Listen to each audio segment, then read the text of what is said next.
ને મારા કર્મ સિવાય, તમારી ને મારી ભક્તિ સિવાય પણ અત્યારે ભજન કરવું બહુ કઠિન છે.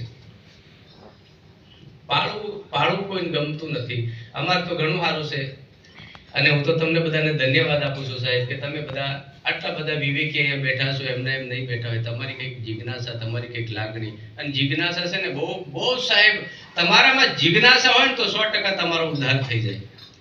મેં કાલે વાત કરી હતી ને, મને એક મહારાજ પૂછતા, બાપજી કે તમે પાઠ પ્રકાશ કરો તો કપૂર વગર જો પાઠ પ્રકાશ કરો ને તો ખરા કહેવાય. એમ મને કહેતા શું કે કપૂર લગાડ્યા વગર તમે જો બિંદુ પાડીને પાઠ પ્રકાશ કરતા હોય તો તમે હાસા કહેવાય. તમે કીધું હાસું એ બરાબર છે.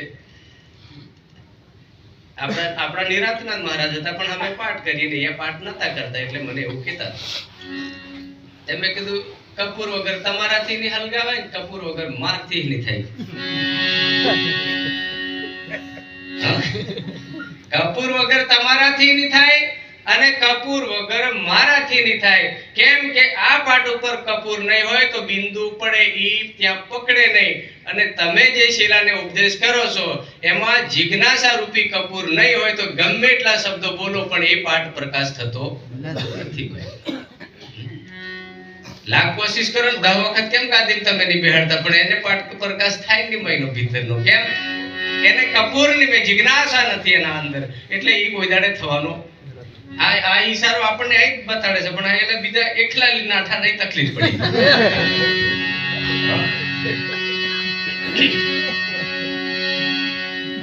કોઈ પણ કરો, હું તો કહું ગમે તે નવદા ભક્તિમાં, નવદા ભક્તિ એટલે એવું નથી સાહેબ. નવદા ભક્તિના ઘણા બધા તમને નવદા ભક્તિમાં મહાપુરુષોએ આપણને બધાને ઈ માર્ગ બતાવ્યો છે.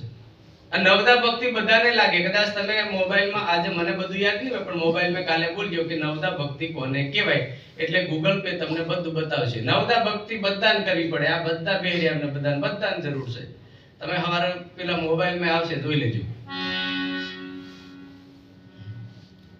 એની અંદર કેટલા કર્મો આપણે કેટલું બધું કરીશું ત્યારે નવદા ભક્તિનો પાયો થાય. અને નવદા ભક્તિ આપણી જે દાડે પૂર્ણ હશે ને ત્યારે 10મો દ્વાર આપણો ખિડકી ખુલશે, બાકી ત્યાં સુધી ખુલવાનો નથી. નવદા ભક્તિ એટલે એવું નહીં કે આપણે મંદિરે જયા, તીરથ કરી આયા, વ્રત કર્યા, દાન કર્યા એટલે એને નવદા કહેવાય, એવું નથી. નવદા ભક્તિનો અર્થ આખો જુદો છે.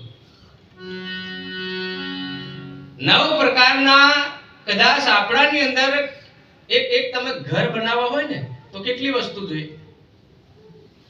ઈટોડા જોઈએ, રેતી જોઈએ, સિમેન્ટ જોઈએ, લોખંડના હરિયા જોઈએ, કડિયા જોઈએ, મજૂર જોઈએ, મય કોન્ટ્રાક્ટર જોઈએ. બધું ભેગું કરીને આ તમે આમ ગોઠવો પછી બધું ભેગું થઈ જાય તો એ બધું મટી જાય ને માત્ર ઘર થઈ જાય કે નહીં? થઈ જાય. પણ ક્યારે આ બધું એક મળે ત્યારે. એમ 9 પ્રકાર આપણામાં બધા ભળી જાય ત્યારે સંતો કહે છે કે આપણને સાચી જ્યારે એ આત્માને મોક્ષની ગતિની પ્રાપ્તિ થાય, બાકી એમને એમ થતી. એટલે આપણે એકાદ પદ કરીએ પછી આગળ આરતી વાળા ભાઈઓ તૈયારી છે. ધન છે આપ સર્વને બધાને. બોલે કૃષ્ણ કનૈયા.